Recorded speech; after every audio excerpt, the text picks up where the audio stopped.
Hello, I'm Dr. Eileen Hale, the COO of TTELT, Teaching Tips for English Language Teachers, a project of educators worldwide. And we have a special guest with us today. We have Katie Anderson, who's joining us as a virtual teacher working in Louisville, Kentucky, as well as a prior English language fellow worked virtually in China. Katie is here to share with us a type of assessments, and the title of her presentation is called Hexagonal Thinking, Putting the Pieces Together, how she engages her students in assessments. Welcome, Katie. Thank you. Glad to be here. So why don't you start off just by telling us a little bit about how you got into the field of assessments, if you will, within English language teaching to begin with? Well, like everyone else, I was working with my school system to help our students through the time of COVID and the pandemic.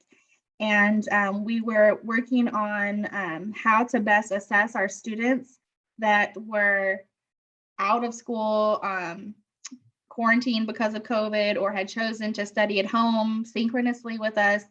And so I was tasked by my school to come up with procedures for that. And because of that focus on assessment in my school, it encouraged me to focus on assessment specifically in my classroom and with my ELL students. And so that's how I came up on the idea of hexagonal thinking.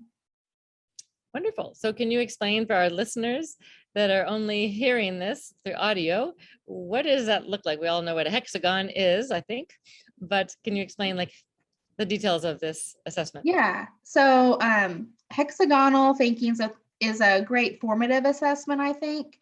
And what it is you have the shape of a hexagon, and you can give your students between 6 to 9 hexagonal shapes. I wouldn't give them more than that.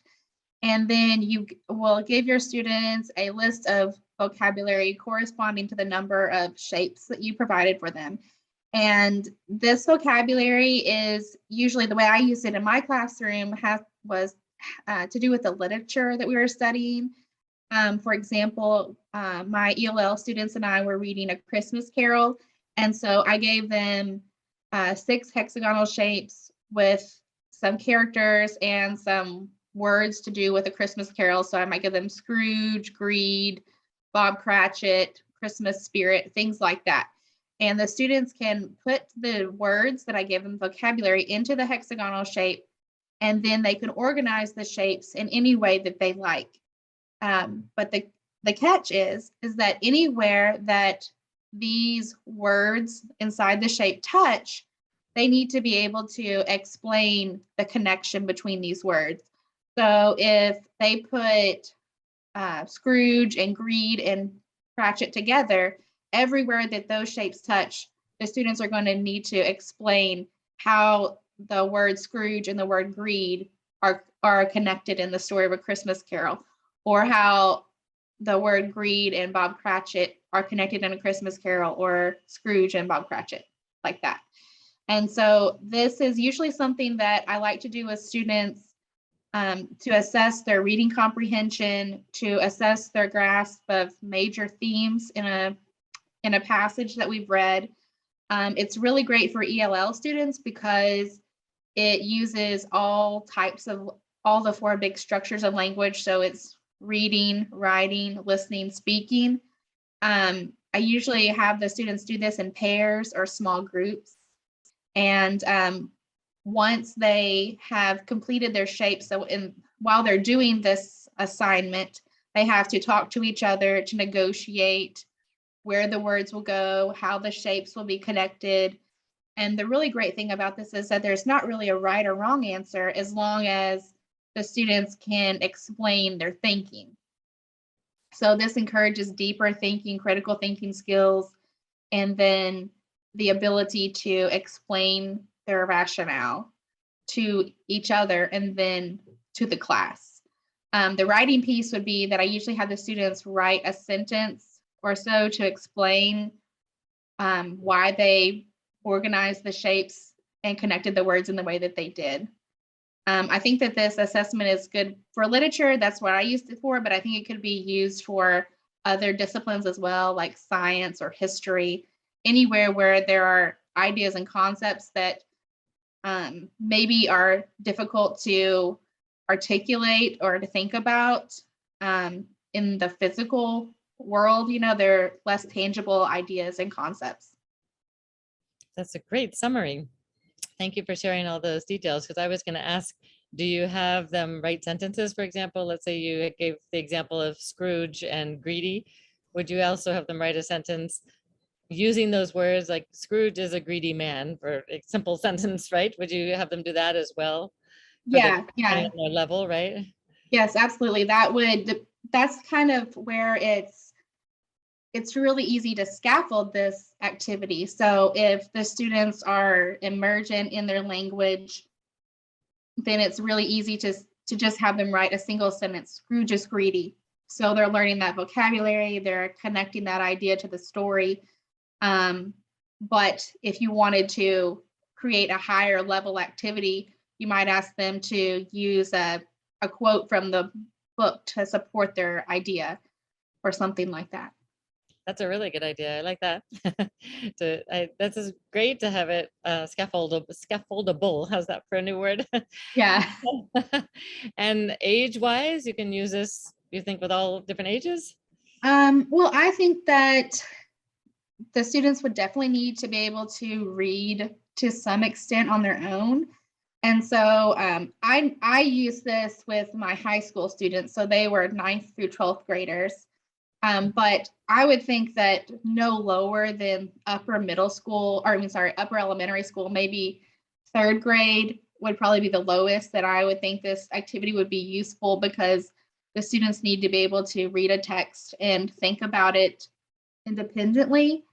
I think that when you introduce this activity, it would definitely be a good way. Maybe you could use it for a lower grade level if you did it as a whole class, so that the teacher could maybe read and then the students would just respond orally.